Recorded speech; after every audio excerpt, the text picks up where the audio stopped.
Hope the lunch was useful. That's a good word to use, isn't it? Our next submitter is John Harrival. Have I got the name right again? Le Harrival. Floor's yours. Okay. Kia ora. I wanted to talk about two specific parts of the... Whoops, we've got spiders here. Two specific parts of the LTP, the CCO proposal and the council involvement in housing. The provision of housing is a complex issue covering a multitude of diverse variables and influences. Hence, a diverse and varied and coordinated approach is called for without political interference. Specifically on CCO's proposal, clarity is acquired around the proposal. You can't really have people support a proposal if they don't actually know what's involved. Why are you setting up a CCO? What is the problem that you're trying to solve? What projects and activities will it work on? Is it going to be working on housing, the airport, economic development, or what? How will it operate? When will projects start and finish? Will there be a series of projects? Where will it operate? Will it be operating across activities or across areas of the district? Who will be involved and how much will it cost to set up and operate? Not to mention, if it actually makes a profit, where will that profit be distributed? Council involvement in housing. I say yes to the council being a housing enabler and catalyst, but no to the council being a developer. Instead, what I suggest is setting up an independent entity with people who can actually walk the talk. It could actually be an in-house dedicated, well-resourced housing enabling team that could draw on the particular skills and work in a project management basis. They would produce a vision, framework and action plan and decide how to fund the project.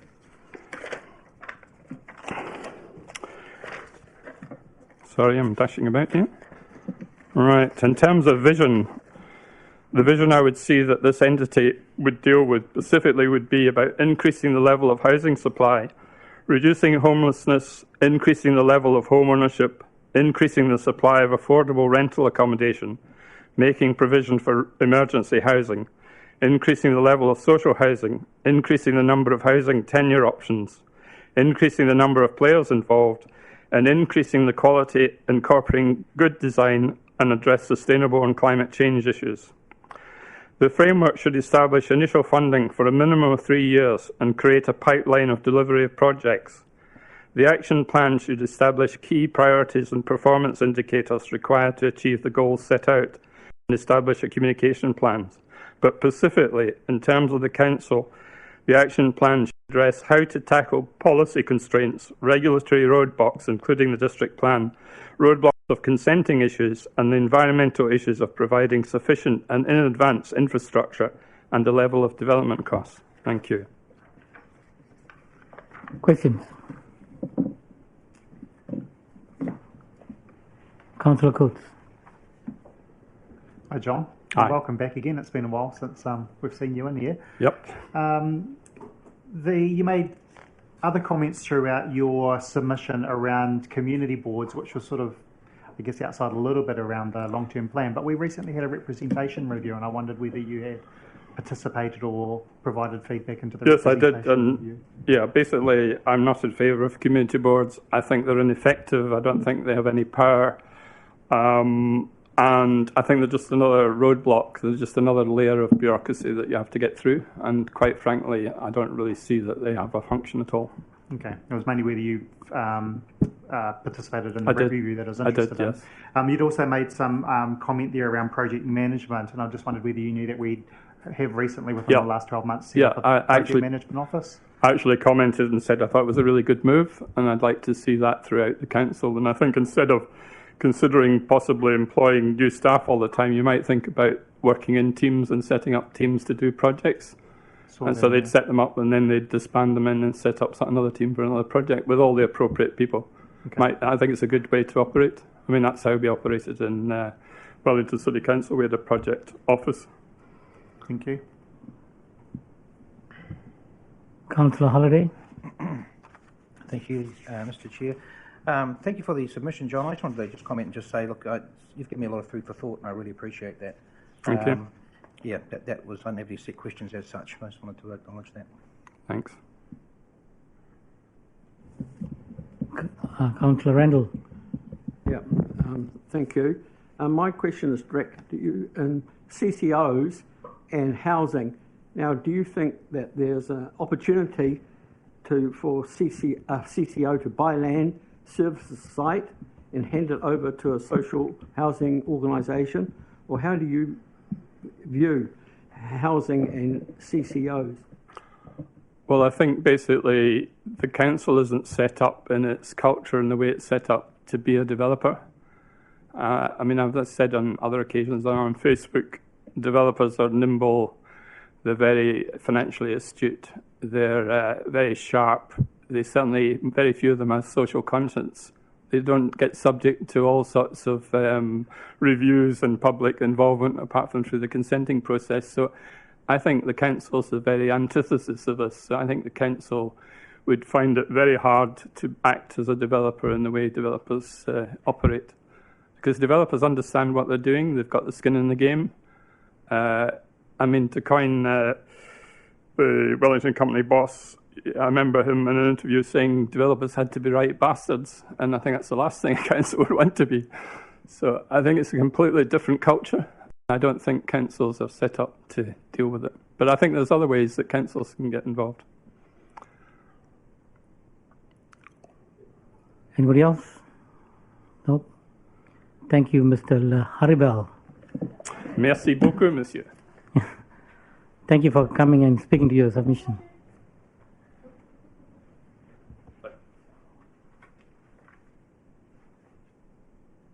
Next submitter is Peter Ryan. Welcome. Kia ora. Mr. Mayor, councillors, ladies and gentlemen, my name is Peter Ryan, and my views are my own, but they're informed by the fact that I've lived in Kāpiti for 35 years. I've taught at Kāpiti College, including teaching Councillor Hanford at an earlier age. Been there 33 years, and I've been involved in St Vincent de Paul Society. But I'm also now trying to do some building for social housing in Kāpiti and finding that difficult. So I would support the recommendation the council should take a bigger role in housing, and I take the position for two main reasons. Firstly, in my role in the St Vincent de Paul Society, I've come in contact with homelessness, and I'm white, middle class, very comfortable, thank you very much. And I've had my eyes opened into that. I've given you 3 examples in writing of people that I have dealt with. I haven't time to go into them there, but the issues behind each of those 3 examples are complex. The fact remains that these 7 people do not have adequate housing here on the Kāpiti coast. And I ask you, please, to consider their needs and those of others who are homeless and unable to speak for themselves. Secondly, it's hard to help with housing in Kāpiti, and I refer back to what John has just said. A lot echoes with me. And unfortunately, one of the roadblocks is Kāpiti Coast District Council. My wife and I have been looking to provide social housing in Kāpiti for about 3 years now. Matt O'Byrne put us in touch with Hei Tangata Trust, and we thought, and now we can put our money where our mouth is and actually build some social housing. We've bought a section from Hei Tangata Trust and are hoping to house 2 families there. But the process involved in getting title to our section has been tortuous and drawn out, and we haven't even started drawing plans for houses yet. And the costs are reflecting that. We've been told that the developers know the ropes and that council officers have dealt with them frequently so that a mutual respect has grown up. We now come along as amateurs with good intentions and a social conscience, to quote from a previous speaker, and we don't know what can and can't be done.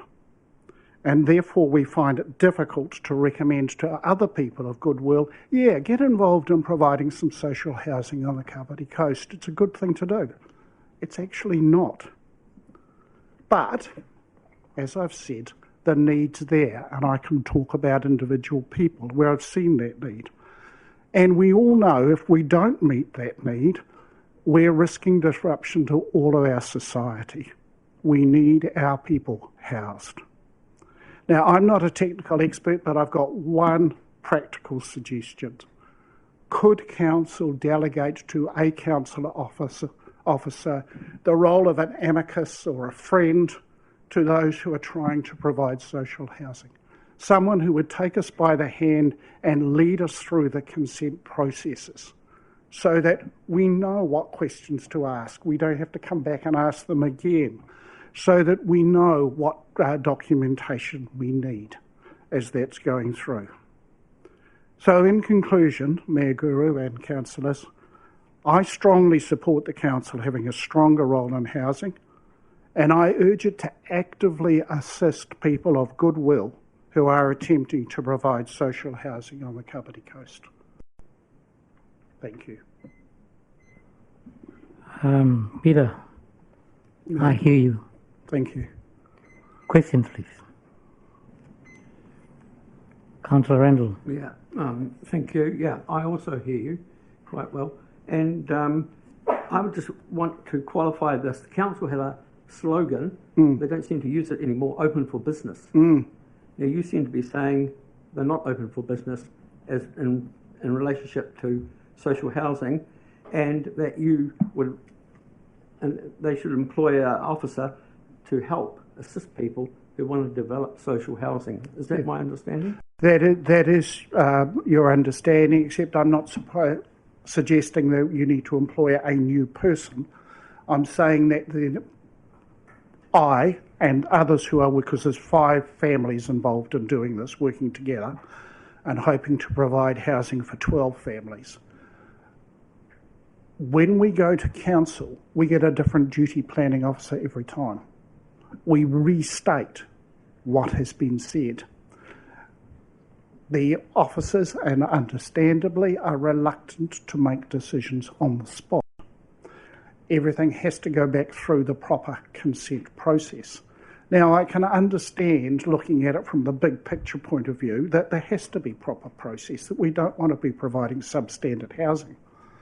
But what I'm asking for is that if you've got people, and John's used the term of social conscience, trying to do things, almost by definition, we're not the bastards who know the route of how to get there. Putting it more nicely, we haven't developed the contacts and the mutual language that developers and council officers have. They know each other on a first-name basis. We don't. So I'm asking if council would consider building a bridge for us and saying, here's the person you talk to, they'll accompany you, they'll make sure you speak to the same consenting officer each time, so you're not going through the loops over and over again. Does that answer your question? Peter, we know that when big developers come around, we have a point person. That's exactly what you're asking. That's exactly what to I'm a asking. difference at a social lead level. Yes. I hear you. Councillor Coates. Yeah.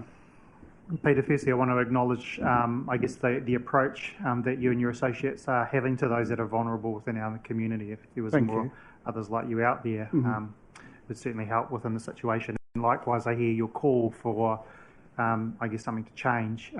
My question is around whether there has been any help sought at a central government level, given that their role primarily is around addressing this issue rather than at a local level, but just putting that into context to the fact that this table has, by virtue, put that into our LTP because we see a need. So it's not that I'm washing our hands of it and saying go to central government, but I am interested in, for example, those 7 that you refer to, what response you've had back from 7 central government agencies in terms of supporting them. Okay, well, with some of them there's been interrelationship with Horata Pai, for example. With others there has been relationship here within council. of those people who are there. With one of them, I am not aware of any other interrelationships. The other one has had help from MSD with social housing, emergency accommodation, I should say. Now, as you would all know, when you're dealing with homeless people, you're not just dealing with people who have become homeless. There are complex issues of mental health, addiction, and in all of the cases, relationship breakdowns.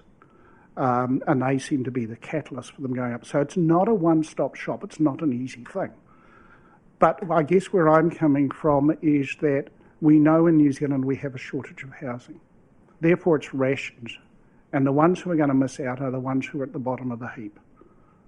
And you don't have to study history very far to find out that when you leave people at the bottom of the heap for too long, you get social disruption and upheaval. It's not in our interests on the Kāpiti coast to have people who are becoming more and more desperate, even from a selfish point of view. Kathy. Thank you.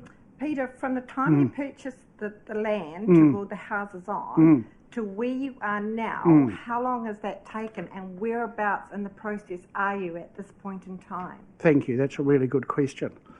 The couple who bought the land in the first place, Steve and Diane Marshall, and I have their permission to give their names, bought the land 3 years ago. It's taken them 3 years to get to the stage where they could actually pass title on to us.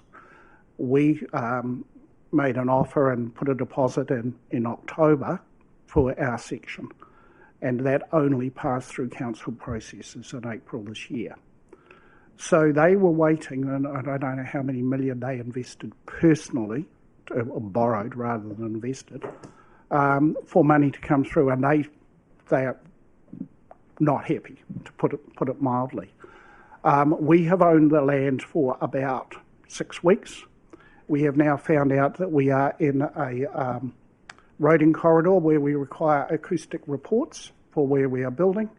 That's going to add $50,000 to our cost. That's my wife and me, and we can't afford it. We're going to have to pull back and either just build one house or build very much smaller in what we're doing, because we're retired. This is our retirement savings we're putting into this. So these barriers just seem to keep coming up. One particular barrier that came up was that there is a watercourse on the property. Council resource officers asked for it to be proven that that was not a stream, that there was no fish life in it. Steve and Diane commissioned a report that said there was no fish life. The resource officers were not happy, asked for a second report. Second report was provided at cost, said exactly the same thing again. That's what I mean, that having someone there who was on our side and knows how to negotiate the way through, I don't know why the second report was required. It may not have been an accredited advisor. I don't know what the reasons were.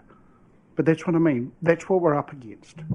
And it just seems to me that if there was someone who had 0.4 or 0.6 of their time available to be working with people doing social housing, the council doesn't have to provide the capital, but it needs to get out of the way or smooth the way for people to do things.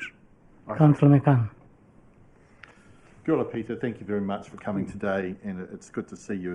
And some councillors may know that we've been involved in some of these issues and trying to speed it along. One of the things we have to be conscious of is that when we're consenting and planning, we're doing this safely and efficiently. Where do you think the council fits on that scale of safely and efficiently? Are we doing both, or is that scale tilted somewhere else? I'm going to be speaking very much from the bottom as one person looking up, and as I've said, looking up from really recent experience. I think there's a lot of risk aversion, and I can understand that. You've got people whose careers are on the line. You've got the leaky homes problems of the 90s and so on. There's a whole history behind that. I'm not asking that rules get bent. I'm not asking that rules get broken. But what I'm asking is that a complex process is made as simple and as accessible as possible to people so that we don't have to do things like provide 2 reports on something that was already there, and they both agree in the finish. That's all I'm asking for. It would be lovely if costs could be reduced, but who's to know that in 10 years' time I'm not going to sell this property and make a lovely capital gain? We've got. How do you judge who's doing social housing and who's lining their pockets? That's really hard to do. So I'm not asking for a two-tier system. I'm asking for a way of negotiating what have to be there as guidelines and rules. Thank you very much. Councillor Pravanov. Thank you, Mr. Chair. Thank you, Peter, for coming along and talking to us today. I just want to ask, Kathy asked about the time length it took, and I'm just wondering, so you mentioned about the need to do 2 reports, and so it seems that some of the time potentially is taken up by requiring reports to do. Are there any other learnings that you're aware of that could actually speed up the process? Well, the other one is to do with the acoustic reports that are being required. Now, we're working with A1 Homes on that, and they're professionals, but they are finding that the requirements that acoustic engineers are asking for are changing, quite rapidly and becoming extremely expensive. So I imagine that is a national problem, but the acoustic engineers' reports come from Auckland. They're going to approach Wellington for another one. So there again, you're getting a duplication, you're getting 2 reports. Now, in that case, it's hopefully going to save us some costs, which is why we're doing it.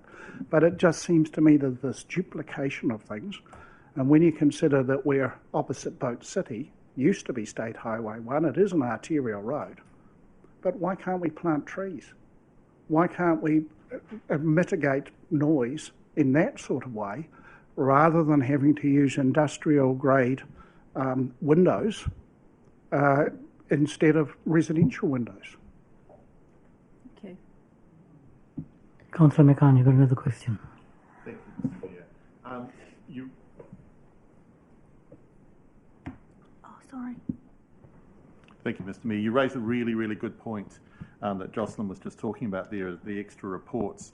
Do you think that council should be requiring all the information at the beginning of a process rather than drip feeding extra requirements throughout the process? I don't know the answer to that because I haven't been through that process. I mean, we built personally here in 1990, and that was nowhere near the problem that it is appearing to be now. We're only at the start of the process, but that's precisely why I would urge an amicus or someone like that in council who could perhaps answer that question far better than I can. Thank you, Peter. Thank you, Peter. There doesn't appear to be any other questions. Thank you for your submission, and thank you for fronting up and answering those questions. Thank you very much. The next submitter is supposed to have been Ngā but that item has been moved to Wednesday. So we have Kāpiti Climate Change Action, Dawn Brooke. Are you here? Welcome.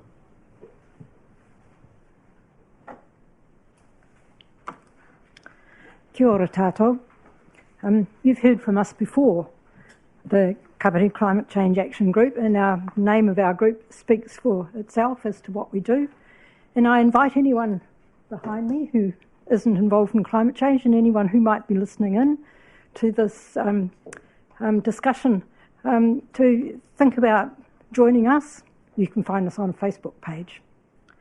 Anyway, you might remember that we came and spoke to you about your transport strategy and your economic development strategy, and you may well remember that we found them wanting. And we find the LTP wanting for exactly the same reasons. There's no sign of strategic integration of climate change thinking with your long-term planning. Of course, there's frequent mention of climate that's scattered right throughout the document. There's also a set of principles for a strategic framework for climate. But it all sounds tentative, and I'd have to say reluctant. And why did it take so long to get this far? Didn't you declare an emergency 2 years ago? So where's the action? And why wouldn't you see your potential response to climate change challenges as a priority decision?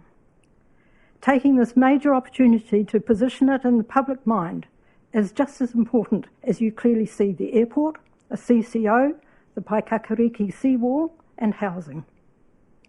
We are pleased to see that the principles contain a statement that climate change work is integrated and coordinated across Council. What does this really mean? We would like to think that this means that every activity is scrutinised for how it intersects with climate risks, and every activity is assessed for how it might be harnessed to reduce climate impacts. It would be great to think that this assessment exercise would identify opportunities for climate restoration and that these opportunities would be seized by you as an occasion for leadership in the Kāpiti community. Let's think about what you say about housing in your long-term plan, more as an example really of how unstrategic and how unconnected to the climate challenge that is. We agree that the Council should take a bigger role in housing. There are some good ideas in the LTP. It's a pity, though, that there's no discussion of climate change implications for housing. Do you intend that assessments and possible acquisition of land takes into account climate-related issues such as the need to prevent urban sprawl, the need for housing to be well connected to transport routes without the use of cars, the need to avoid land subject to emerging water table issues and erosion risks, the need to retain valuable arable land? There's no discussion about any of those issues in your plan, no mention of them.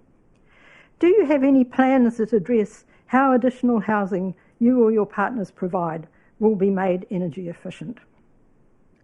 It's good to see possible intensification of your housing for older people. That's a step in the right direction. But what could you do to incentivise intensification across the whole district? Could you be very daring, perhaps, and do something like facilitating the development of medium density housing over car parks near stations? Which brings us to the airport. No, we don't support Council taking a stake in the airport. And if that is why you might want a CCO, no, we don't support that either. All the signs are that the airport is a failing business. Better to look for more sustainable transport links into and out of the district. What would be the best outcome for the airport in terms of meeting our climate challenge? In our view, it would be to return the land to iwi and to partner with them to use suitable parts of the site for medium density housing and wetland restoration. Paul Callister will be addressing you later this afternoon, and he has an excellent submission, we think, on this issue.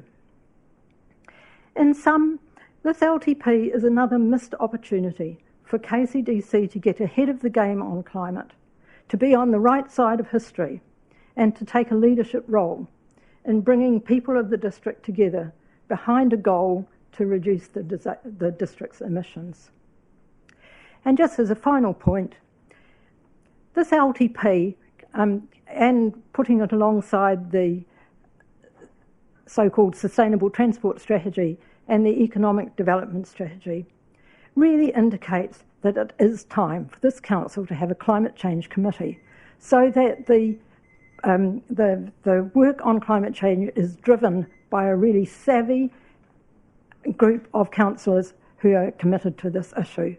There is not enough leadership going on around this issue. Thank you. Councillor Hempel. Kia ora, thank you, team. I've got a few questions for you, and feel free, Dawn, to direct these to anyone from the group as well. The first one being, could you just expand a little bit more on the Climate Change Committee idea? How do you see that working in terms of ensuring that integration that's needed for the issue of the climate crisis is actually across all of the various activities? Or do you think the strategic framework and the action framework will actually help to do that as well? Like, how do you see those two things working together? I'm sure the strategic framework will help, but I have to say, and I'm saying this as a past local body person as well, it's a very bureaucratic document. It feels to me like it's defensive rather than active, and it didn't inspire me to think that Council would now jump into it and say, we've got a role to play here. It just didn't have that feel about it. And so that's what we really think that a climate change committee would do. There are always barriers in an organisation like this to get things driven along, and we think that the best chance, given history to date here with climate change, is to have a committee who takes control of this agenda and pushes with staff and supports staff, because obviously there are staff that are doing some good work, but it's just not integrated. And what we believe is that the committee would have a chance to make the advances here more integrated, more thorough and more speedy. Can I ask one more question? Or? Yeah. So just in terms of the Climate Emergency Action Framework, those are only draft principles to then be expanded into an actual framework, the framework itself. And just a question as well around the airport. Would you be able to expand more on, or potentially provide the contrary to some submissions that we've had that state that the airport brings massive gains to our community, that it's a really valuable asset? What's the kind of contrary to that in terms of that climate crisis lens in perspective? Well, as I understand it, and Paul Callister will no doubt talk about this some more, the research on the economic benefits that the airport brings to the region, they're not there to the extent that you seem to be believing they are. I think there was a 2018 paper, and if you were to look back to that 2018 paper, you would say that the economic benefits aren't there.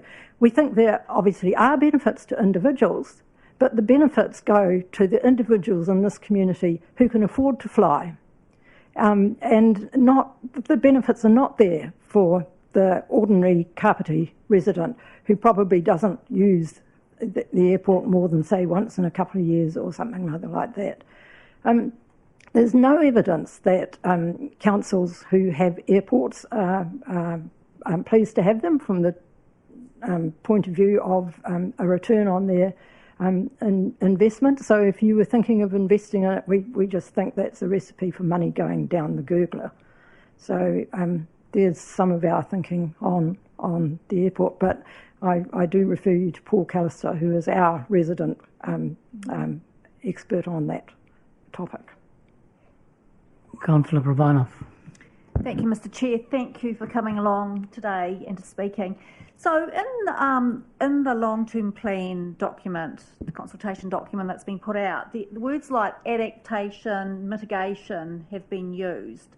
So so what you're saying is that maybe just describe how they fit into into our climate change emergency and what we should be doing on top of those, or instead of? As I understand it, mitigation, the steps that Council has taken towards mitigation are largely around water infrastructure, protecting and future-proofing the drainage network, so that increasing inundation doesn't do the damage that it might do. And as I see it, adaptation is the sort of thing that you're doing with the Paikakariki seawall. And by the way, we would support the cheaper option on that because it gives a window of opportunity for thinking better long term. But in our group, we don't just talk about adaptation and mitigation. We also talk about climate restoration. And that seems to be a concept that hasn't been grasped in Council. And in some ways, it's probably the most important aspect of what we think is missing. You're not looking for the opportunities to make the environment more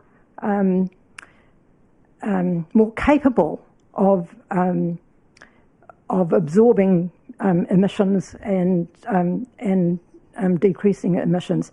And I'll just ask Chris to talk a bit about, if you wouldn't mind, about climate restoration, because this is an area that he has been looking into and has come up with all sorts of projects that that illustrate this point.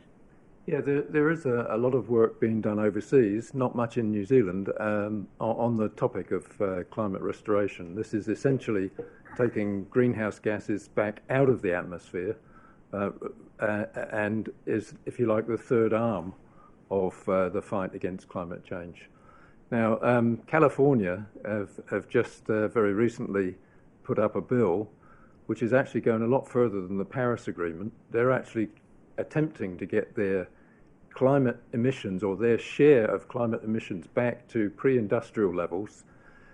And when I say that, they're not talking about just emissions, they're talking about actually returning the atmosphere, or their share of the atmosphere, back to zero, a net zero. And they can do that by using climate restoration techniques. For example, they have already on an industrial scale, they are producing synthetic concrete. And synthetic concrete actually takes carbon dioxide from the atmosphere. And they have now, they've had projects, for example, with the airport in Los Angeles, where they're actually using that concrete, which is what we describe as carbon negative concrete, to actually do those buildings. They're also using it for roading. And we in New Zealand potentially have a lot of roading work to do, because we've got many, many roads that are near the sea. And over the next 50 years or so, we're going to find, or up to the year 2050, we're going to find that many of those roads are actually under attack. If we could actually copy that example in New Zealand, we could, one, reduce the cost of our roading, and two, have carbon negative aggregate in order to build the roads that we will need to build in future. So what I'm saying here is we need to think more widely than simply stopping our emissions. We do need to do that, and we do need to take action to offset the problems that we're already in for, but we also need to be thinking laterally about what else can we do. And this is where the integration within the council is more or less essential, because everybody needs to be thinking about these things. So if I can thank you very much for that example. So with your background...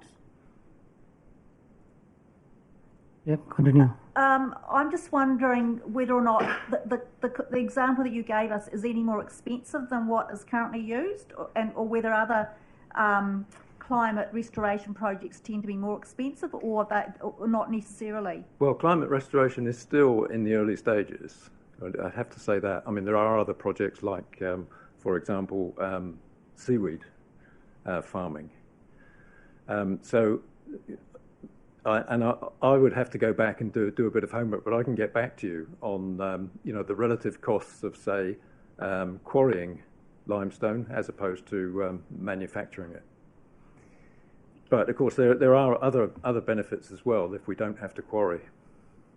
So yeah, I mean, there's some equations there that need to be put together. But you can be pretty sure if they're doing it in the United States, then the bottom line is that it pays for itself.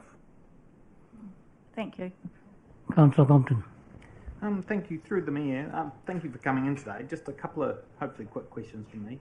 In terms of the airport, and this might be something that Chris might pick up on as well actually, would you see something like restoring the wetlands there as something that could be a potential carbon sink in terms of not only, I guess, restoring the biodiversity of that area and the broader Kāpiti coast, but also in terms of offsetting some of the carbon emissions from that activity over the years? Absolutely. And again, Paul Callister's presentation will probably talk about that. But I mean, not all that land is suitable for housing, and so turning it to good use as a carbon sink and as pleasant amenity environment would be a very good idea. Thank you. And just the second question was, your comments earlier you made around housing and the lack of detail in terms of intensification around transport nodes and that sort of thing. Are you aware that we've got work underway on a new district growth strategy, and there's the National Policy Statement on Urban Development coming? So there is work coming in that space? Yes, absolutely. And I meant to comment on the growth strategy.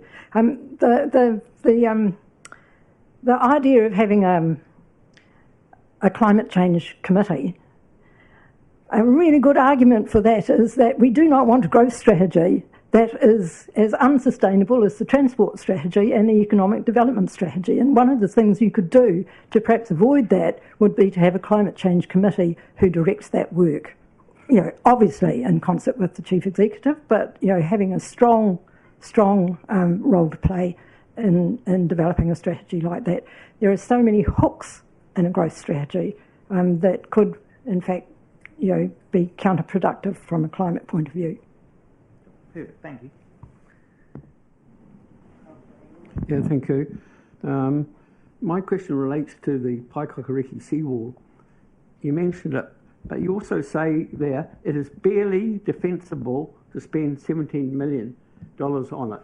So what other alternative options? Do you think it could be deferred for another 3 years for another long-term plan? Or, or another option is the justification for it from a council's point of view is it protects the assets of council like the roading and stormwater pipe. What are you? Well, I'm not an expert in the Paikakariki seawall, but I have heard it said that there are other alternatives. I mean, there are two issues, aren't they, with the Paikakariki seawall? There's the council assets and there's the private assets. Mm. And as I understand it, you know, there would be alternatives to, you know, allow, well, to not defend that coast, but nevertheless to protect the assets. It's obviously a different question for the people who are residents there, but ultimately they're going to have to move.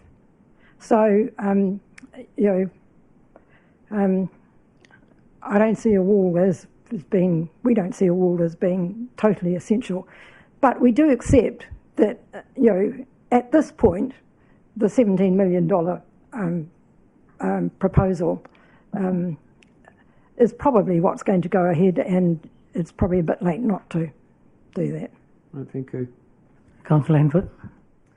Just got one more question. I'm just wondering whether you and the rest of the team have any thoughts on how we can educate and inspire and bring along other members of the Kāpiti community to make changes in their own lives to actually bring down our district footprint, and whether you have any thoughts on, say, a district-wide net zero target or something of the like. No, I don't have a view on a target, but clearly galvanising the residents, excuse me, towards something that was communal like that would be a good idea. Was it last year or was it the year before you had the Otaki hui, you know, about defending the coast?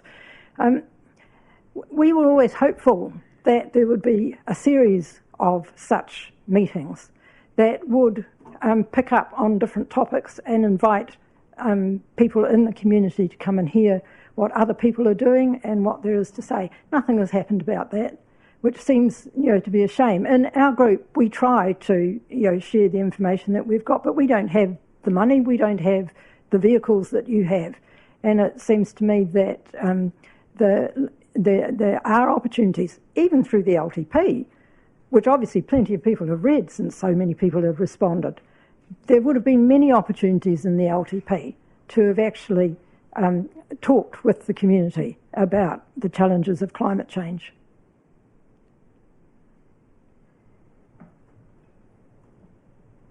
I've got Kathy Spies here. She's not here, is she? Why is her... It was me, I think, but I don't know why. Have you got a question to ask? No. Sorry? So have you got a question to ask? Yes, I have. Very quick question. Yep. Kia ora, and thank you for coming along in your submission. I am the Paikakariki Community Board Chair, just in case you didn't know. And in your submission, you've, as we've outlined earlier, do you think that 25 years is realistic, a realistic time frame for the community and you know, for our small community, a lot of them access their homes along the parade. Do you think that 25 years is a realistic time frame for the community, for the council, to really plan for managed retreat? Well, I would like to think so. 25 years is, about, no, I was going to say half my lifetime, that's exaggerating. 25 years is a pretty long time, and it's not as if the idea hasn't been around, and it's not as if other communities in the country aren't grappling with the same issue. And what's more, it's clear that central government is going to come out with some imperatives around this sort of area, and so I don't know why you're not starting now, preparing the community for thinking about it. I know it will be deeply unpopular, but it's just realistic. Completely. Look, thank you. Every time your group comes here, you tell me 12 things I never knew about, and really, really practical ways that we can help and to reduce emissions and things. And you talk about the hui and Ōtaki. So now that we have the Council Environmental Coalition of willing workers here at this table, would you be willing to work with us, and we'll do a repeat of that hui in Ōtaki somewhere else in the district, and keep that kaupapa going? For sure. Yep. Yeah. We do sometimes some small educational sessions, using Zoom. So we would be happy to expand on that and to have another opportunity. Yeah. I think just what might be of assistance to you, actually, we had a Zoom session back in December, where we had James Rennick, for example, Climate Commissioner, who actually did a presentation, and also Rod Oram was there. Anybody that listens to the radio frequently will know that Rod Oram is an economist and also very, very concerned about climate change. And I can send all you councillors a link to that Zoom session so you can see what sort of things we can do in terms of education, because the education aspect, I think, is absolutely critical. Thank you very much, Dawn, and thank you. Others. Thank you. Thank you for the submission, and thank you for fronting up to speak to it. Thank you.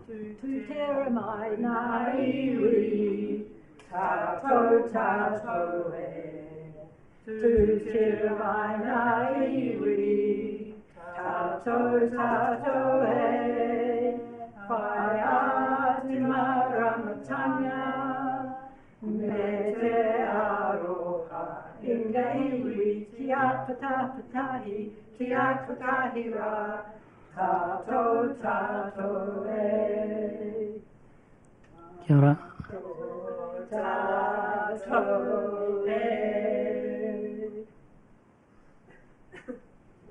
Thank you. The next submitter is Rachel Barwell. Rachel here?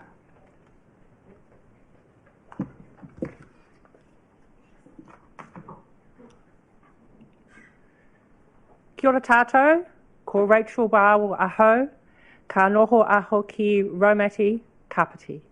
I'm a dyslexia educator. I'm a member of both the Kāpiti Climate Change Action Group and Low Carbon Kāpiti, and the Zambian Climate Leadership Transformation Initiative. Christina Figueres, former head of the United Nations Framework Convention on Climate Change that delivered the 2015 Paris Climate Change Accord, recently stated that this is the most consequential decade for humanity. Between 2020 and 2030, the choices we make will determine the future for our children and theirs, and what they will inherit and inhabit. We know what is needed to tackle the climate crisis. All that remains is for us to take action collectively and individually, and starting now. And I've recently had to confront my own personal existential threat. And I had to say to myself at that moment, Rachel, this is real. It's happening to you now. And you need to take charge and take action and get the help to deal with what you're dealing with and recover. And we are all facing a much larger existential threat. And it might seem hidden from our view in our beautiful Kāpiti community, But we don't have to look too far across our country, across our motu, to see the effects of droughts and floods and damage to our infrastructure, much of which has been caused by climate change. And in the work I do overseas, it's much more pointy, if you like. The threats are much more prevalent. And, you know, there are many opportunities for us in this beautiful community to take those potent climate actions now. And I've talked about it at length in my submission, but they include cutting our district's transport emissions, our waste and agricultural emissions, developing low-cost, medium-density, low-emissions housing closer to those transport and services hubs, building and supporting our communities to become climate smart and resilient, and to start the journey towards restoring the health of our ecosystems and our climate, so that we and our descendants have a fighting chance of not only surviving but thriving in this new low-carbon world. But we only have the next 10 years in which to do this most critical work. And if we don't start now, the best science in the world tells us that our ecological systems, including our climate, will exceed critical tipping points, after which we'll see systemic collapse, and the future we face will be at best bleak, at worst unsurvivable. So I appeal to each and every one of you, cast aside any, defeatism or division, and use your collective powers, your resources and influence at a political and at an organisational and at a community level to create, plan, enact and implement low-carbon policies, actions and opportunities from this day forward. Why? Because you can, and we are all depending on you to do so. Thank you. Thank you. Any questions? Councillor Pravanov. Oh, thank you, Mr. Chair. Thank you very much for your very thorough submission. There's lots of thoughts that I've got running through my mind, but I just wanted to pick on one which relates to social housing, and you mentioned protecting Class 1 soils. On Sunday last night, there was quite a big segment on that, and I'm just wondering, and that was talking about part of the areas was the Hora Whenua. I'm just wondering what us in Kāpiti can learn from that. Well, again, I'm not a town planner. I grew up on a farm, so that's my extent of farming knowledge. But our land feeds the food that feeds us. And if we keep pushing our housing boundaries into that really precious soil, we're going to lose the opportunity of growing the food that we need. And I believe as climatic systems shift and life becomes more challenging in many areas of the world, it already is, that there will be less global food production possible, and countries like New Zealand are going to have to be a lot more self-sufficient in food production. So what can you do is to say that land cannot be built on. Ring fence it. And encourage your community to get interested in and going with growing their own food, because we all will need to be able to do that. Thank you. Councillor Ring. Yeah, thank you, Mr. Mayor.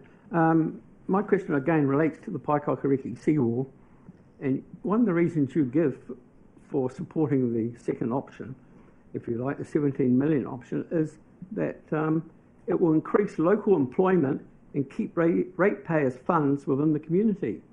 Well, my understanding from the proposal is that it is going to be built of timber, and that part of that would be that you could use local contractors for that rather than an external larger organisation building a concrete or rock wall. Yeah, so that's my argument for that. Yeah, I'm just trying to get the balance there. Yeah. Would you favour no work on the seawall? Well, in view of the coast, in view of erosion and storm surges and things like that. Yes. Well, my view is also about equity.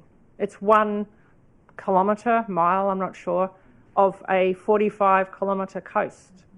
you're going to invest a lot of money in 1 kilometre, and I would imagine people living on the other 44 kilometres may have an issue with that much money being focused on, and it's an important, I'm not saying Paikakariki is not an important community, but it's one of many up and down our coast that eventually is going to face similar issues. And quite frankly, I don't know that much of that coast will be as it is now in 5, 10, 15 years. So do you put your money in that basket, or do you look to take other actions that could build greater resilience in our community and reduce our emissions? Because we all have a part to play, both locally and globally, in reducing those emissions. That is the ultimate solve, I guess. I think the seawall is one, dare I say it, to my friends in Paikakariki, it's one band-aid on a much bigger problem. Councillor Coates. Kia ora, Rachel. Thank you very much for your informative submission. Certainly interesting to read through. I should have asked this question of the previous submitter as well, but can I just check, given a number of your topics touch on transport within your submission, whether you've submitted into Greater Wellington Regional Council's plan? Yes, well I have. I submitted into their early consultation phase in detail, and to be honest, got a little bit caught up with all the submissions required this last month and just did a broad brush one, but I understand a number of us did submit on that. Do you know if you or any of you or the other groups are actually going to speak to those submissions as well? We requested to, yes. Excellent. Yeah. Thank you. But can I just say one more thing to that? I do believe this council has the opportunity to advocate for a better system. I'll give you an example. My little existential threat wound me up in ED a few weeks ago, and I was fine, I was discharged, and so I chose to take the bus network back to Kāpiti. And on a Saturday night, it took me over 2 hours. And that doesn't really work. I mean, I'm youngish and fit, but I imagine someone a little older and not as healthy would have found that a very stressful experience. And that doesn't work for our community. And there needs to be a better integration so that such journeys are feasible on a public transport for many, many more people.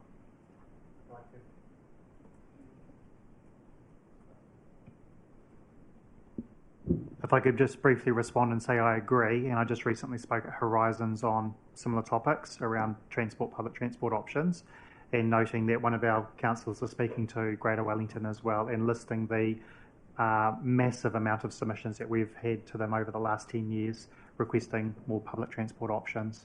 So definitely agree there. Councillor Hanford. Kia ora, Rachel. Thank you again, as many of the other councillors have mentioned, for your detailed submission alongside the Kāpiti Climate Change Action Group too. You mentioned as well the importance of education and, educating and inspiring our community to reduce their own footprints individually to ensure our district's footprint also decreases. So I'd just like you to outline, please, some ways that you think council could play a role in that, but also maybe Kāpiti Climate Change Action Group in conjunction with the Environmental Coalition. What do you see that looking like? What needs to be done in that space? Well, I think it pains me sometimes when I bump into people in the community, and climate change for many people is still either a debatable science or not on people's radar. And it concerns me greatly that perhaps our most vulnerable communities in Kāpiti have got a lot of other things that they're dealing with that are important. And this kaupapa is not necessarily getting front and centre, and so their capacity to plan for their futures is really challenged. And I see that not just in Kāpiti, I see that in other districts.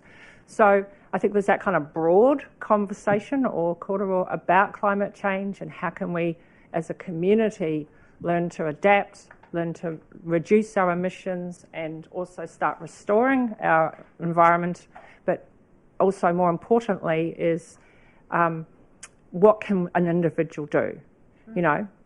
Individuals can take lots of steps that make a difference, and not all of them are financially achievable for everybody, but there's lots of little daily things that people can do in terms of how they manage their household waste, how they use their energy, their water, whether you walk your kids to school or send them on a scooter.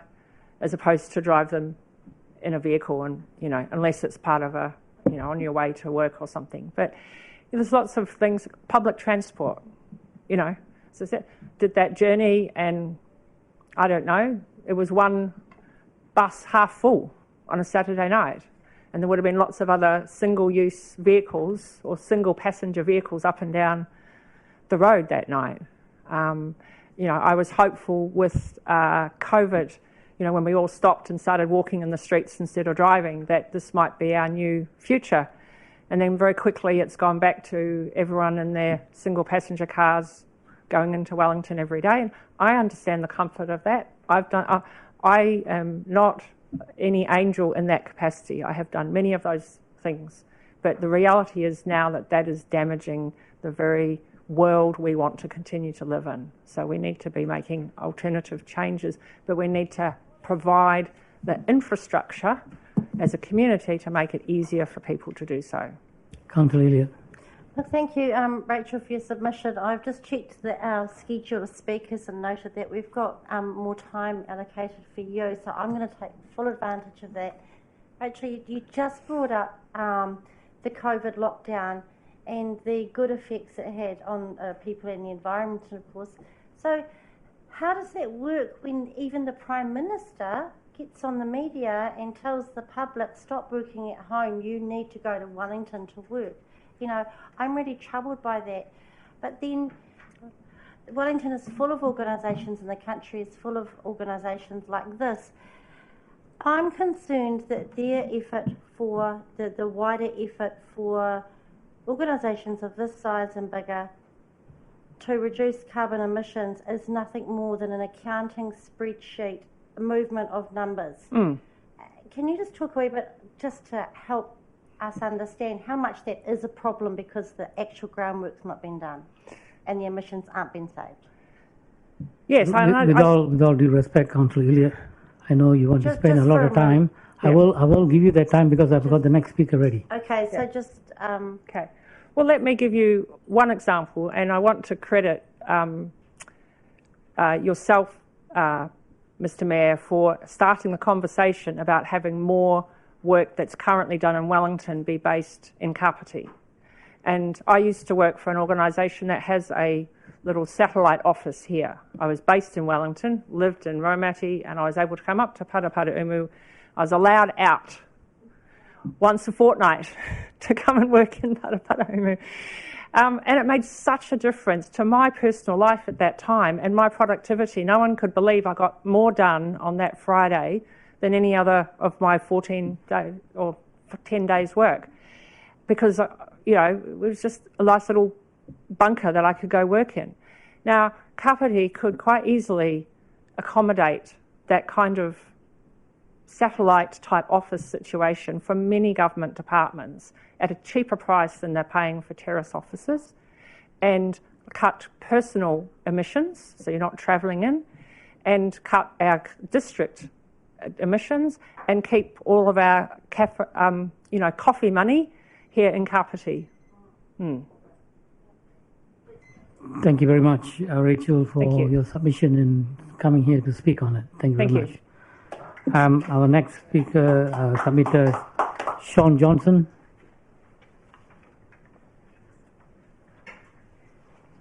Kia ora, Mayor, Council. Thanks for your time today. Firstly, I'd just like to say thanks for the opportunity to present, and thanks for the way in which the Council's approached this vision document. It's really good to be engaged and to feel that you have been listened to. So thank you very much. Just a little bit of background of me, because I think I need to give some background to give credibility to what I'm about to say. Electrical engineer background, postgrad aeronautical engineer. I was in the Air Force for 27 years as an engineering officer. Finished there as the head of project engineering and certification, so dealing with all of the advanced technology programs, particularly in the software compliance space. I then left and joined the Civil Aviation Authority, where I was the head of certification for 6 years, and more recently I've taken up the role as chief executive of a company called Merlin Labs New Zealand Limited, Google-backed venture capital program running for a couple of years out of the United States, developing an advanced autopilot system coupled with an AI to reduce number of crew required in aircraft and reduce overheads, etc. The system's being designed to be able to be coupled with any propulsion system, so focus is to put it into a fuel-burning aircraft and then work with innovative companies to bring electric aviation to bear with our autonomy system. So significantly reduces weight in the aircraft and therefore makes it more efficient and better on the environment. And the other thing that we're trying to do is open opportunities to get trucks and vehicles off the road by making small leaps with aircraft more affordable because they are more efficient than they currently are when you have to pay multiple crews to do multiple hops. So the thing I'd like to focus on today is, I don't want to go through everything that I put in my submission. The big point I really want to make sure that the council understands is I've seen some press in the local area lately, particularly around the airport, that might indicate that the future of aviation is just a couple of big airports around the country. I'd like to just dismiss that outright. I've been in the aviation industry for 34 years. I'm probably one of the foremost people involved with certification of advanced technologies in New Zealand in the aerospace sector. I'm part of a growing member of, we're calling ourselves the Aerospace New Zealand Executive. So it's myself, Mark Rocket, Anna Komanek from Whisk Aero, Dawn Aerospace and Kia Aerospace.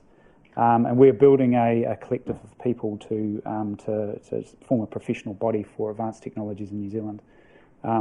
So I can assure you that the future of aviation in New Zealand is not single airports or a few single airports at big hubs. The future of aviation in New Zealand, if we want truly cleaner and greener aerospace activity, is multiple hubs, multiple small hubs capable of taking light commuter and urban air mobility transport vehicles between major centres.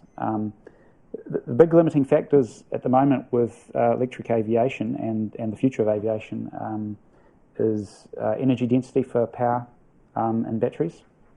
Frankly, without cold fusion or fission reaction being used in small aircraft, which I don't think anyone in New Zealand would want, at least of all me, the realities of chemical reaction in battery cells is that you're just not going to get the distance to do anything more than sort of hopping around a city for 30 minutes. The best aircraft in the world at the moment can do about 40 minutes as an urban hopper, and that's barely enough to get you from one side of a city to another when you consider congestion and stuff. The reality is that that electric aviation is more for the medium range commuters, a hybrid solution, where we look at a electric propulsion for cruise phase and fossil fuel replacements. So we use the term synthetic fuels, but that includes hydrogen for the high energy requirements of takeoff and landing. And then, of course, the whole shape and design of an aircraft is going to change accordingly to accommodate these new technologies. So, as a resident of the Kāpiti coast with kids at school here, I'm really passionate about the opportunity that we have with this airport. It would be a shame not to capitalise on that in terms of what it means for testing and development here in New Zealand and what it means for the future of aviation. We all know that if we lose airfields, we can't get them back. It's very, very difficult to get an airfield back once it's gone. And I was just quite intently listening to the last speaker talking about commuting to and from Wellington. We have, companies like the Ministry of Business and Innovation put out a piece on the, what are they called, the Robinson Institute. I don't know if any of you have researched the Robinson Institute, but they're doing some incredible work in superconductivity and other technologies used in advanced transport sector, and they're just based over the hill in Wellington. There's no way we're going to be able to do the testing and so forth that we need to do to certify some of these products in Wellington. It's just too congested, but here it's a perfect spot. In fact, I've got an aircraft parked at Paraparaumu Airport at the moment that we're going to be using to advance detect and avoid activities to learn how an autonomous aircraft can, coupled with AI, can spot and detect birds, other aircraft, things walking across the runway, how it taxis around and that sort of stuff. So there's a lot of work to go in that space. So also the education opportunities. I'm working with Canterbury University and Massey and a little bit with Auckland there are so many opportunities here for New Zealanders in this space. New Zealand's seen as an innovative and really forward-thinking nation. Companies like mine have come to New Zealand because of that, and because of our regulatory environment that fosters and encourages this sort of thing. What I'm seeing at the moment is a decreasing pool of engineers, of scientists, of young people who are keen to get into this sector. And so I just see that we have an opportunity, aside from the airfield, as a community to start investing in that in some way, shape or form. Projects like mine would come here and grow education opportunities if we had somewhere to come to. Unfortunately, at the moment, I can't put down roots here because of the uncertainties around the airfield, but if I knew that the airfield was staying, I'd certainly be putting down roots for my company, which is, you know, a 10-year program to bring in a crawl, walk, run approach autonomy to aviation. So, yeah, that's the main points I wanted to raise. Happy to take any questions. Thank you, Sean. Can I ask the use of this airport for freight, for moving freight, in terms of the new technology you're talking about, the low emission technology to be used to move freight? Is that possible? Yeah, it's a perfect spot for it actually. So for my program, I've had to identify a number of freight runs. So I've been working with a couple of other big companies in New Zealand looking at freight runs. Paraparaumu, Nelson. So perfect testing environment is cross-border. So Param to Nelson is a great run because it's not over congested areas. Equally up the coast for testing and development. But all of these new technologies, you know, if you're thinking about the hybrid or electric, it's the sort of Wellington, Paraparaumu, Palmy, New Plymouth hops around the place. Probably here to New Plymouth would be more realistic, or Wanganui. So yeah, freight is definitely an option for here. And we would, like if we had certainty around the airfield, we would base a freight hub out of here. So I suppose the question to also ask is, how long does it take for the new technology to be viable, or is it here already? It's a great question. So certification is always the longest pole. So I didn't come here to preach about Northern Labs, but the one advantage we do have is that we've been working in stealth for about 2 years in the Mojave Desert. So we have 5 different aircraft types flying. We're bringing proven technology down here to certify it. And I guess the difference that we have is we've got quite a cadre of, well, we've got a really interesting and diverse mix of people. We've got the MIT scientists who have crazy ideas about how to do things, grounded with, you know, US Air Force test pilots and people such as myself who have long careers in aviation certification or aerospace certification. So it's about when you start where we're starting at, we've submitted our certification plan with the CAA. It's about a 2-year process before you can realistically start to do something commercially. But that's 2 years of R&D work and proving flights and so forth here in New Zealand. Councillor Boswell. Thanks, John, for coming in today, and it's been really interesting listening to what you have to say.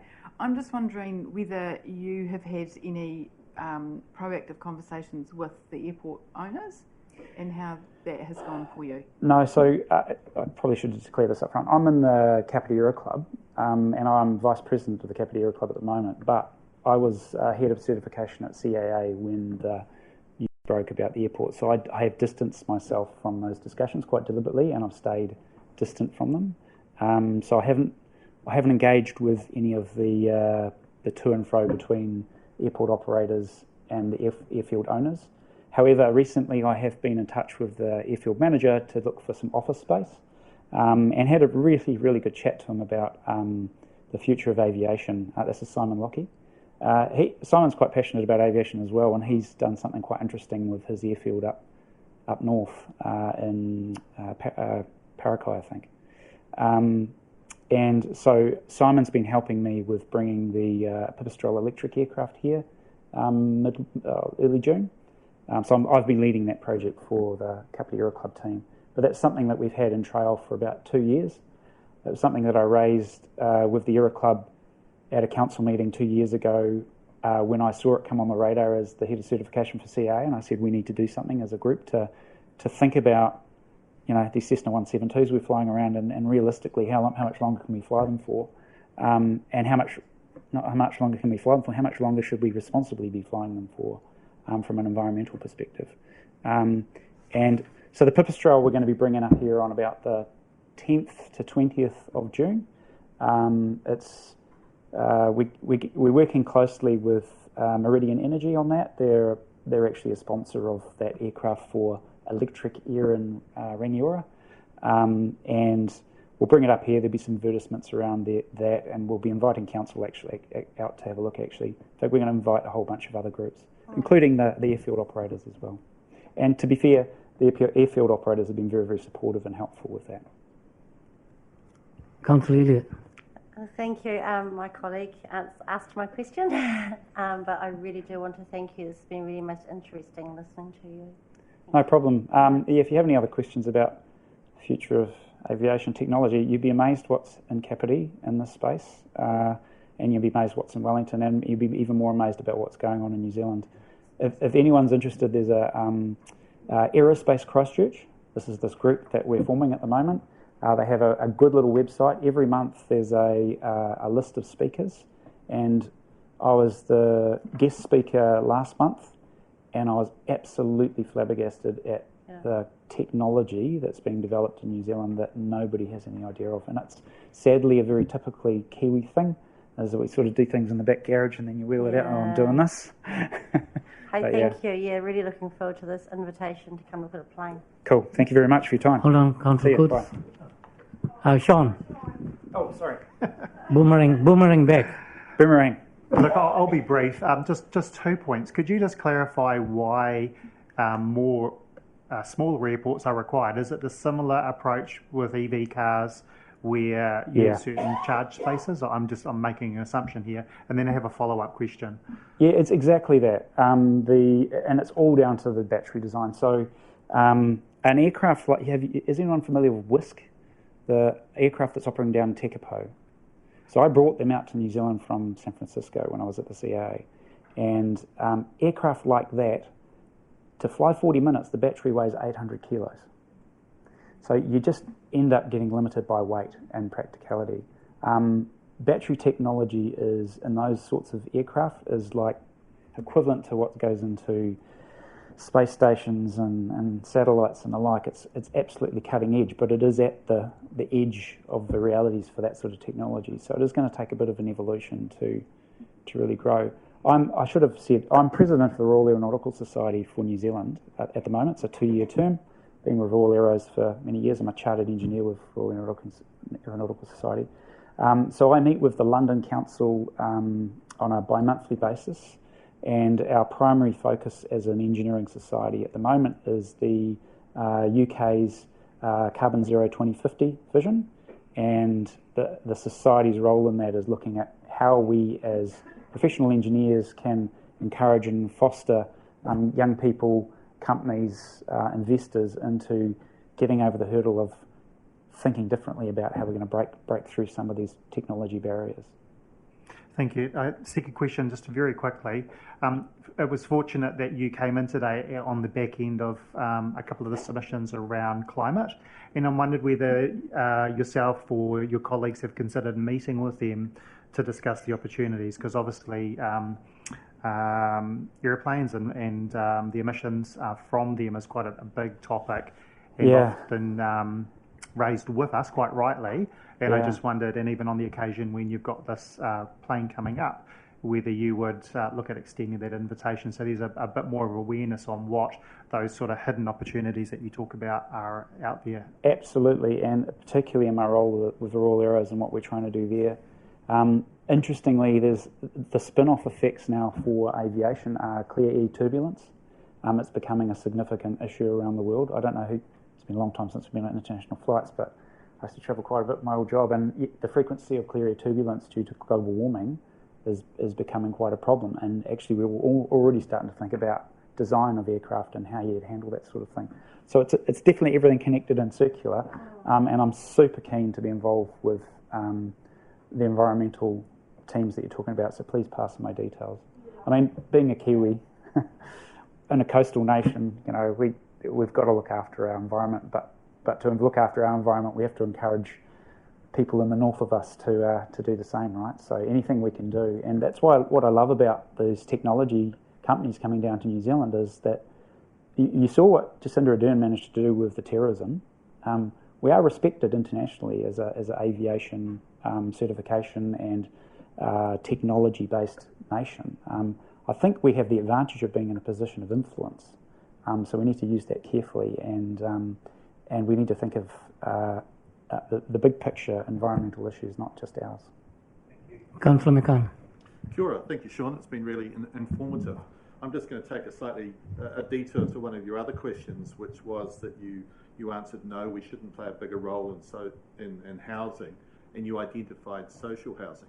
Have you taken that position because it is you're just focused on the idea that it's government's role to provide social housing, or have you looked at some of the background documents that clearly show that it's a much wider and bigger issue than just social housing? Yeah, I was reflecting on that when I was reading my submission, and so what I was meaning there was not that we shouldn't be concerned about it, was that this is exactly that. It's a much wider and much bigger problem that I feared that if individual councils try and solve it, we're never going to get a cohesive solution to the problem. So my view was that it should be a much bigger central government issue to deal with the support of councils such as ours. Yeah, so I wasn't suggesting, you know, don't worry or don't be concerned, or we shouldn't be as ratepayers concerned about it. We absolutely should be. But we've seen many issues like this in the past where, you know, they've been tried to be dealt with in small little parcels, and nobody actually gets any real traction. Thank you for that clarification. Councillor Provanov. Thank you, Mr. Chair. Thank you. It's been really, really interesting listening to, you know, I suppose to what your background is and you know, what you potentially could see Kāpiti Airport being used for. So just digressing slightly, Martin Jetpack was obviously set up in Christchurch, and further down the line they sold it. Do you think that if they'd had more support from, you know, maybe communities in New Zealand or maybe the government, they would have stayed here, or is that a completely different situation? Be careful how I answer this one because I have privileged information. But okay, so there's a public paper written by Canterbury University on the Martin Jetpack and the limitations of ducted fan lift. So a ducted fan lifting vehicle, most of the lift is generated from the shroud of the fan, right, not the fan. And so when you get a vehicle like that into forward flight, you have to turn the whole duct. And there'll be a point where you can't turn the duct back because you run out of thrust vectoring ability. So basically vehicles like that are very, very limited in their application because you can only get to about this much of an angle, and it equates to about 40 kilometres an hour. Yeah. I guess the other issue that we've had is, and we've seen this Pacific Aerospace. So Pacific Aerospace shut its doors recently. Real shame. One of New Zealand's only serious aircraft manufacturer, and we got a lot of international credit through that. The company looked to Chinese investment, and that cost them dearly. And fortunately, after a period of receivership, they've now been bought out by some New Zealanders. And I've been recently talking to some people involved, and so there's a bright future for bringing some of that stuff back to New Zealand. I feel that Martin was a bit the same. It was Chinese investment and desire to take it beyond what it was capable of being used for. So I would certainly not draw comparisons between Martin Jetpack and any of the other projects that are here now. Councillor Holliday. Thank you. Through you, Mr. Chair, that's been absolutely fascinating to listen to, Sean. I was just wondering, are you aware that we have an economic development board here in council that's looking for opportunities or building relationships with potential businesses on the Kāpiti coast? I am now. Excellent. So it'd be great to get you in contact with them. Yeah, I'd love to. To be fair, I was aware. I'm chief executive of like 3 people at the moment, but I'm frantically trying to stand this business up in New Zealand, and I So I got approached out of the blue by the Merlin team in the United States, and I made them promise 3 things. So the 3 things were that, because I'd seen in my role at CA too many of these companies come down and just take advantage of our airspace. And so the 3 things that I made them promise were that we'd reinvest back in New Zealand, that we'd hire New Zealanders, and that we'd have a heavy input into education and furthering the greater aerospace community in New Zealand. And so we've taken a partnership role for our design teams. So through a lifeline to a couple of design organisations in New Zealand that were really hurting as a result of COVID, we're now paying them over $100,000 a month in R&D work. That's why I've spent so much time with universities. This detect and avoid work we're doing, we are doing a partnership with MB. We don't need it for years, but it is a way to reinvest. So I'm very interested in having a chat. I'm aware that that board's actually presenting to us soon in regards to a proposal around an education hub. So it might be very beneficial, I think. Yeah, great. Right, Sean. Thank you very much for the submission and taking the time to come and presenting to us. Thank you very much. No problem. Thank you very much. See you.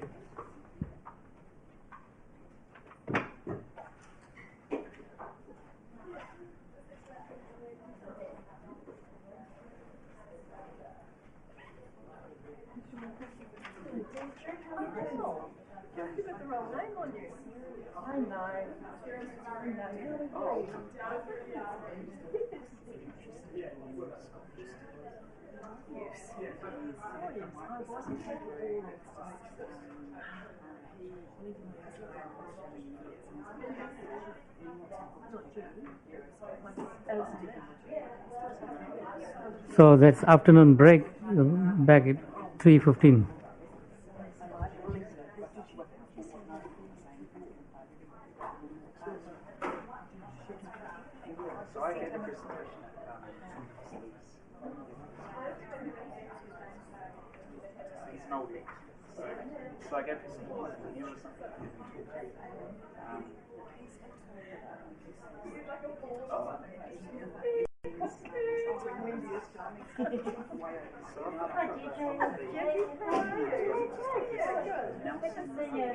I hope they have to wait too much. I'm perfectly happy to wait. I like it. I'm in this for the airport, listening to other people. Yeah. And the other groups are cool.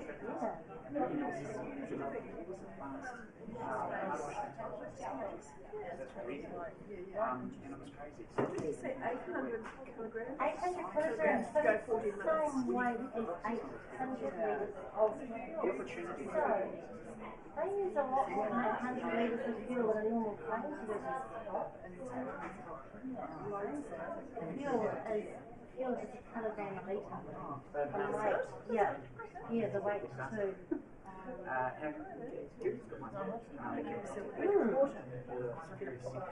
Would you like to have a tea or a coffee? I have a tea. Yeah, what would you like? We've got tea with. Have you got milk of some sort? No. Possibly, but normal tea or normal tea? Normal tea. Alright. Thanks, Jane. And if you haven't got ordinary tea. Ordinary milk.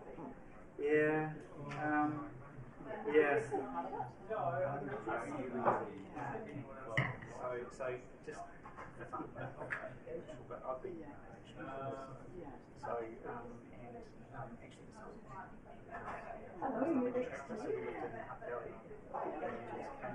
crime episode was flying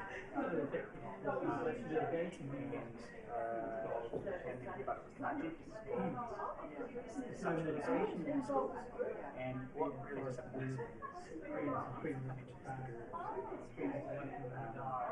is like drone education, like 1 or 2. And mainly because education, but it was unfair, no tropical.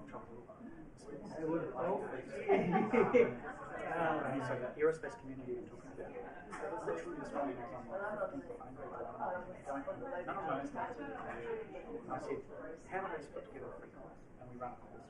I mean, I've been in adaptation all the years, the big ideas on the side on a dam around I did Kāpiti. Simon. I've just tried another designing Greater Wellington is withdrawing from Queen's Land ceased to be.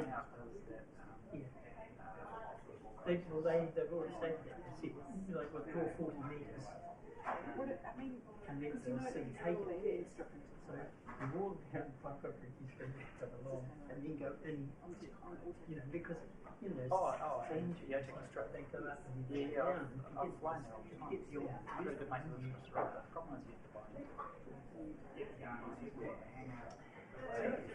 They shouldn't be getting a system and they should be getting a system. The world's got a trade down. It's just going to get worse and worse and worse. Well, no carbon coming in councils. And the great Councils but now the rest.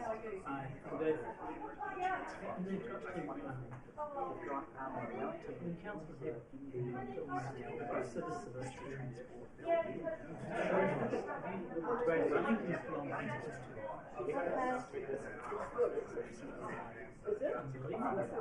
Oh, it's Fort Great.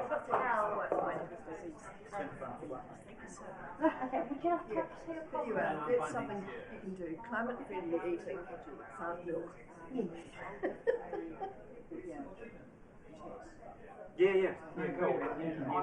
I'm sick every month. Big outdoors, red screen.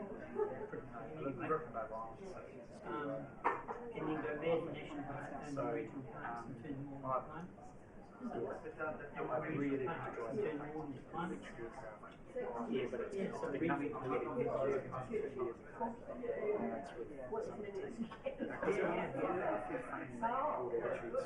Well, Jack did a lot of